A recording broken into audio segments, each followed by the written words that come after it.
Hello everyone. Today I want to show you a little bit about using basic tools in Google Docs. Just some common things you can use for editing your papers, make them look good, all that kind of stuff. So working across the top here, we have the undo and redo buttons if you need to undo something you made a mistake on or if you need to bring it back. You have your print option, you have your spell and grammar check, paint format, haven't used that but it might be helpful. Over here we have the zoom function, which is always good if you need to kind of zoom out if you're trying to fit a couple pages next to each other to kind of look at different things, you can do that. Or opposite, if you're trying to focus in on a single thing, you can make it bigger, zoom in to really see what's going on there. Moving on from that one, you can adjust the type of text, changes kind of the style of it more. We have the actual font of the text you can change here. And then, of course, the font size, all kind of basic things there. These next ones kind of focus on keywords here. So bolding it will make it a little bolder as it says, fill it out. You have the italics, and you also have the underline function. We have the text color if you want to change that as well. And then also highlighting to kind of go around the text if you need to do that. If you need to undo the highlighting, you can do the none at the top to get rid of it. Some of the other buttons here, if you need to add a link to something, you can add in that link from different websites or whatnot, so you can have someone click on it and go there.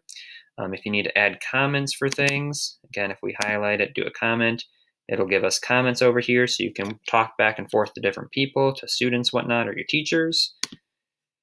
If you need to insert images, you can do it from your computer. You can search the web for certain things, or if you have it on Drive or any of these other things, easy ways to do that. You can adjust how your words are aligned on the page, whether centered, to the right, whatever you need.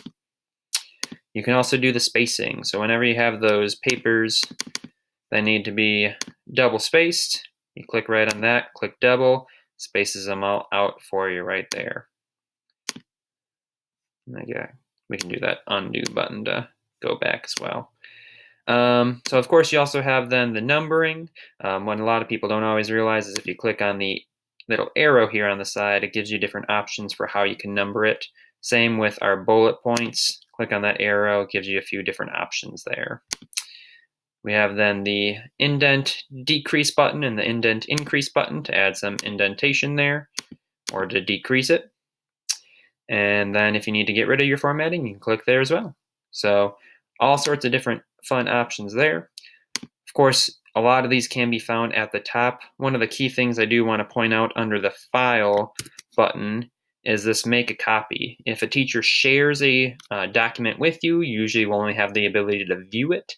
If you need to work on something on there or you want to make a copy for yourself to keep, clicking that Make a Copy makes an exact duplicate of it, and then you can edit it and do what you need to with it as well. You can download it as PDFs. Another key thing, this one right here, make available offline. If you don't always have internet access, you can click on that feature, so that way, even if you're working on the go or you're at a place where you don't have that internet access, you can go on, adjust it, and then when you get back onto internet, it'll upload those adjustments back to the file there, so always helpful as well. The version history lets you kind of go back and see how things have been changed over time, which you can also do clicking on this button up here. And it'll show you when the edits were done, who did the edits, all sorts of stuff like that. So like if I click on this one, probably was near the bottom. Nope. Let's do this one. There we go. So like I added a little bit there, adjusted a little bit, so it kind of shows all that. And you can click on the back arrow then to bring you back there. Those are most of the big things. You can also click on Move if you need to relocate where it is in your Google Drive. You can redo that. You can also do that by clicking on this little Move tab up there.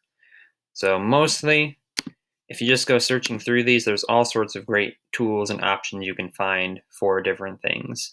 So have some fun, explore on here, try different things, make stuff your own, so you can really stylize it and show who you are through your documents and everything. Hope you found this helpful.